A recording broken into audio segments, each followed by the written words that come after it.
what a typical capillary bed looks like. If we were to look at blood flow here, blood would be coming down through arteries, go through a capillary bed into a vein and back to the heart. And if you'll notice that capillary beds are highly branched, okay, and that on the arterial side of a capillary bed, there are often little smooth muscle sphincters that regulate the diameter. Now, most places in the body you can regulate blood flow to and from them. There are a few places that always get a large amount of blood flow.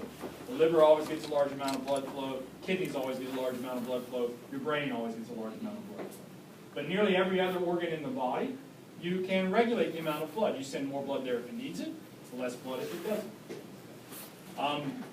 To regulate the flow of blood, you would simply just constrict certain precapillary sphincters here to prevent blood from flowing down there. Blood will always take the pathway of least resistance. So if I closed off all of these, blood would be diverted away from there and only go through here. So if I wanted this tissue to have more blood, I do vasodilation of these precapillary sphincters. More blood in. If I wanted to have less blood, I constrict it. So you can regulate blood flow to a particular organ, but even so, you still need to have a pressure gradient. There still needs to be pressure gradient because this is all pressure driven. That's what it would look like if those precapillary sphincters were relaxed, so vasodilated, right? That's what they look like if they're constricted. So you just see it, just less blood flow.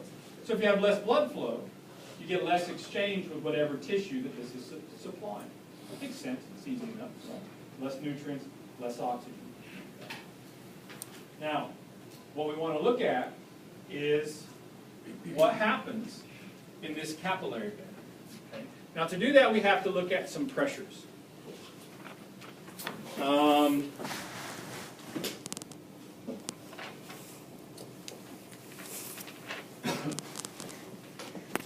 going to talk about two different pressures that are important here. One of them is the hydrostatic blood pressures. Let's abbreviate that BP sub H. H stands for hydraulic or hydrostatic, right? It's the pressure due to cardiac output. More cardiac output, this number goes up. So this is the blood pressure. Pi is osmotic pressure. Now, remember osmolarity? Water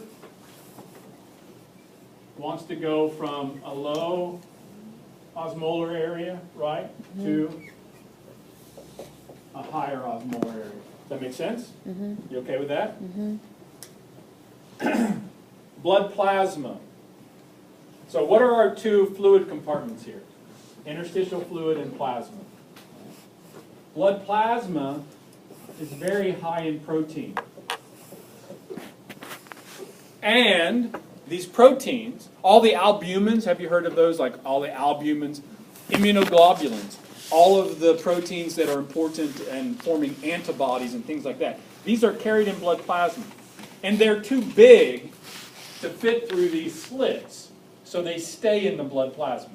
You can't, even doesn't matter how high the pressure is here, cells and large proteins can't fit through these passageways, so they stay in. So as a result of that, if you look at interstitial fluid,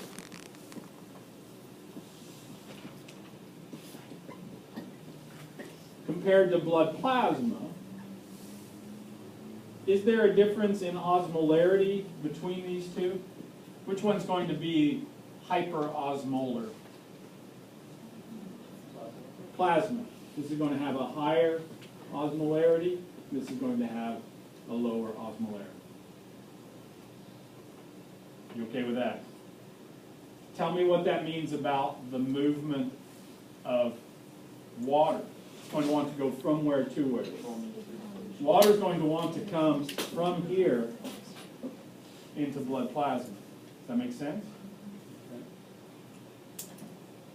All right. Okay with that. So now, so those are the two pressures we need to think about. So let's